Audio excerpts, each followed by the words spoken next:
I now invite our respected speaker to come on stage, share valuable views in Kannada, importance of knowledge. Let us listen carefully and learn something new.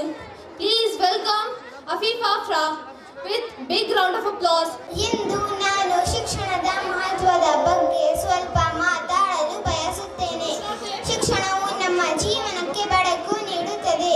ಶಿಕ್ಷಣದಿಂದ ನಾವು ಒಳ್ಳೆಯದು ಕೆಟ್ಟದು ಎಂದು ಗುರುತಿಸಲು ಕಲಿಯುತ್ತೇವೆ.